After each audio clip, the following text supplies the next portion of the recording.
Hello everyone. आज हम जो जनरल एंट्री करने वाले हैं वो है हमारी परचेज़ की, कि जितनी भी हमारी परचेज़ की ट्रांजैक्शन होती है, हम अपने बिज़नेस में कुछ भी ख़रीद रहे हैं, वो हम उधार में ख़रीद रहे हैं या फिर हमने कोई गुड्स ख़रीदा है, फिर पर्टिकुलर हमें पता है कि हमने क्या सामान ख़रीदा, तो उनकी अलग अलग जनरल एंट्री कैसे होती है। तो फर्स्ट है हमारा purchase goods for cash.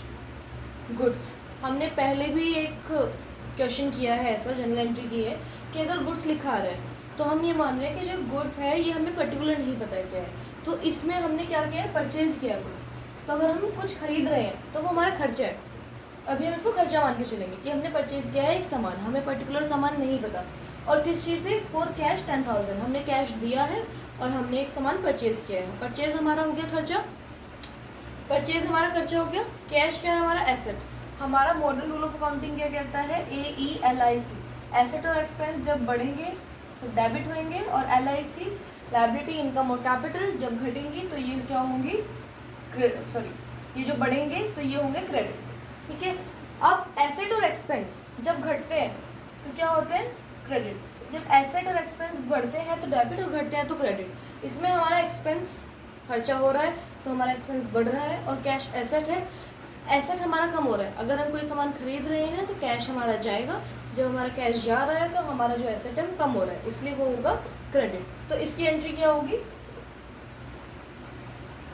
Purchase account debit. हमने परचेज क्यों लिखा, क्योंकि हमें ये नहीं पता पर्टिकुलर कौन सा गुड है, कौन सा सामान है। हमारा जो खर्चा हुआ है हमने डायरेक्ट एक्सपेंस लिख दिया कि हमने परचेज किया है 10,000। कैश एसेट, एसेट हमारी घट रही है तो क्रेडिट टू कैश। अब ऐसा भी हो सकता है कि हमने जब कुछ परचेज़ किया तो हमने उसके बदले में चेक दिया हो। अगर हम कोई चेक दे रहे हैं तो हमारे बैंक से पैसा जाएगा, तो हम इसको टू कैश या फिर टू बैंक लिखेंगे। ये हमारी फर्स्ट सबसे सिंपल एंट्री थी। अब इसके बाद सेकेंड एंट्री है purchase goods from x rupees 10,000। ठीक है।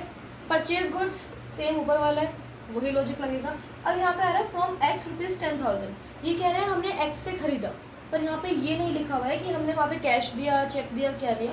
तो जब सिर्फ नाम आएगा, इसको हम नाम मान रहे हैं कि जब अगर किसी का नाम आ रहा है तो वो इंसान है जिससे हमने सामान खरीदा है, और अभी हमें ये नहीं पता कि हमने कैश दिया तो चेक दिया, तो हम मानेंगे कि हमने उधार में लिए।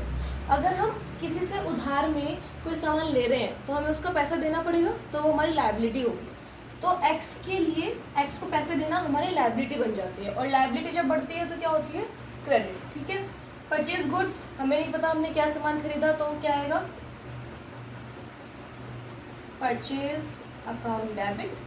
ठीक है।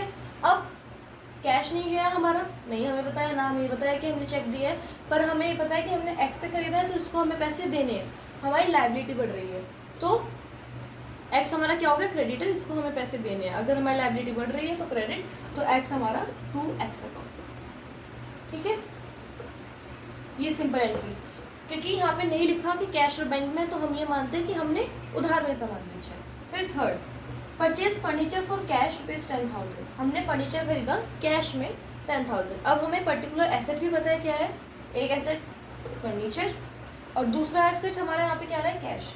ये भी पता है कि हमने कैश दे के सामान खरीदा है, फर्नीचर जो खरीदा है वो कैश दे के खरीदा है, तो ये हमारा एसेट घट रहा है और एक ये एसेट हमारा बढ़ रहा है।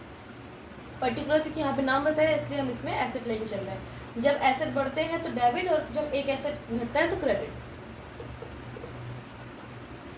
Furniture account debit to cash, cheque आता तो बैंक। ओके। फिर हमारी फोर्थ एंट्री क्या आती है, purchase furniture from x for cash rupees 10,000।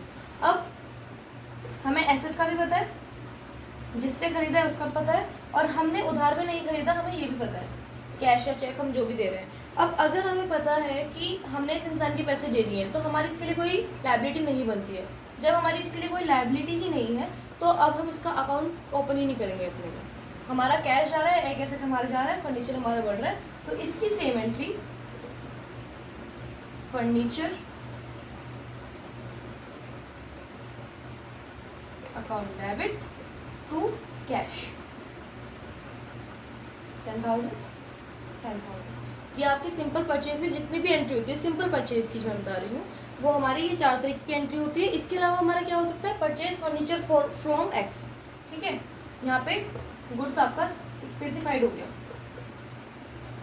अगर आपका कोई भी सामान स्पेसिफाइड हो गया है तो हम परचेजेस ना लिख के यहाँ पे लिखेंगे फर्नीचर, ठीक है। और हम फर्नीचर लिख रहे हैं तो यहाँ पे एक्स क्यों लिखा, क्योंकि हमें ये नहीं पता कि हमने उसको कैश या बैंक दिया है। यहाँ पे कुछ भी स्पेसिफाई नहीं है, तो हम ये मानेंगे कि हमने उधार में सामान खरीदा है।